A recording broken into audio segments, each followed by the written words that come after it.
Hi guys, I want you guys to be able to create the same show you created in Clarity in Dot2 and then in Martin MPC.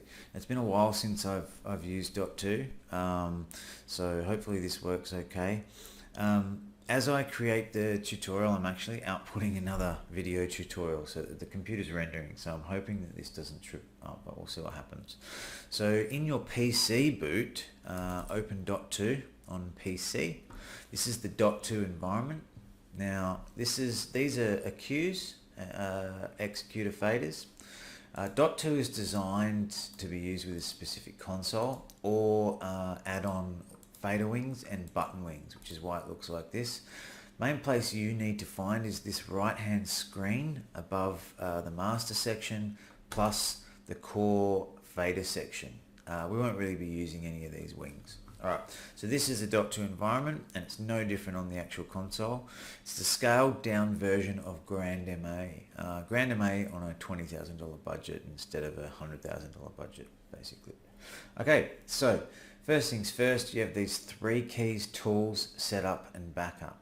If you ever get your hands on an original Grandma 1, click all those three buttons together, just for a little bit of a laugh. Okay, moving on. So the first thing we're going to do is I like to back up straight away. So we're going to go to backup and go new show.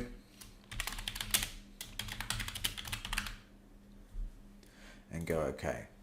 So we now have an empty show and it's saved in its current state. We're now going to patch some fixtures. So go setup, patch and fixture schedule, add new fixtures, and default is dimmers. We're going to go a quantity of 36 for 3 dimmers, and you'll see the patch is 1.1. That is universe 1, channel 1, and the offset is 1, and this is about creating a patch break.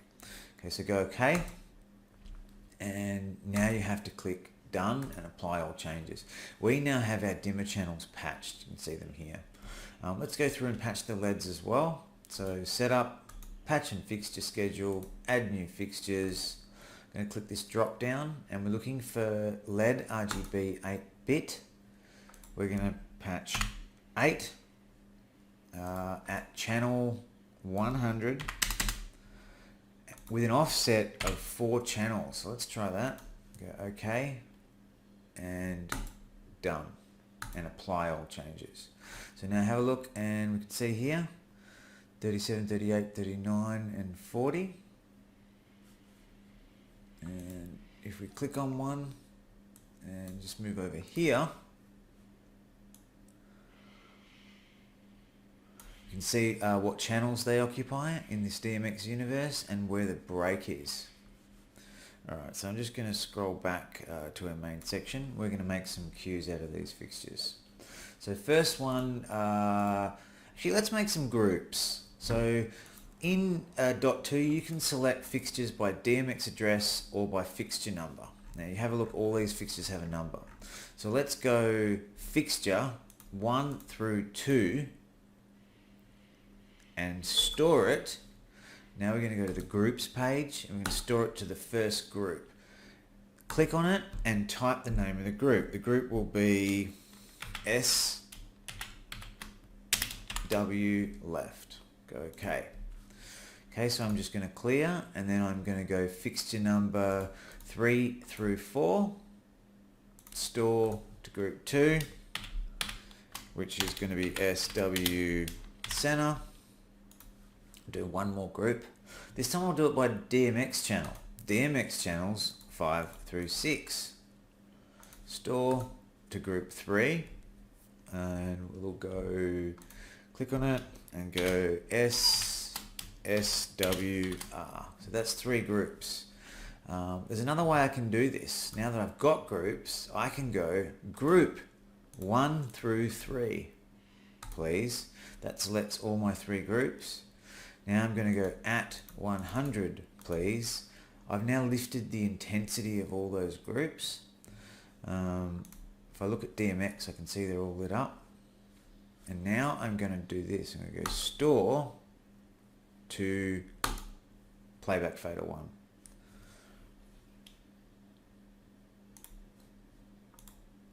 And you'll see that's stored. It's now got a name above it, and if I raise the fader, you can see the value, the DMX value changing in this dimmer window here. So let's do that same process. Let's do it for the floods, and let's create a group while we're at it. So I'm just going to clear, and I'm going to go fixture, what are my floods? 9, 10, 11. Okay, fixture 9 through 11 at 100, please. I'm going to go store to second fader, and we're going to clear, and we're going to test our fader. It works. Intensity is going up to 100. And might as well create a group for those as well. So fixture 9 through 11, store to group. I'm going to call this flood. Alright, now it's time to patch the fluoros, which I've never done on this console. As I said, fluoro is not very common. So we're going to go back to setup, patch and fixture schedule, add new fixtures, select other. I'm going to search FLUO. Now it's just updating the fixture library at the moment.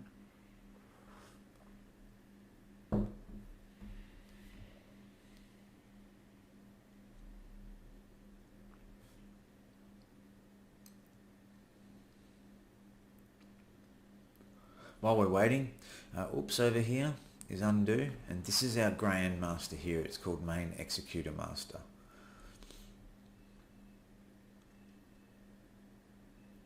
Alright, we're good. We've got generic, fluorescent. So let's patch some of those. Go okay. Where are we going to patch them? We're going to patch a quantity of 4. We're going to change the actual fixture ID number to 500, and we're going to change the channel to be from 509 with no offset. Let's go okay, and done, and apply all changes. I'm going to make a fluoro group now. So let's go fixture 500, this is fixture number, through 503, please. 4 fluoros are now selected, and we're going to go store to group, and we'll name the group, which is fluoros. So it's taken on the default name from the fixtures, which is fine.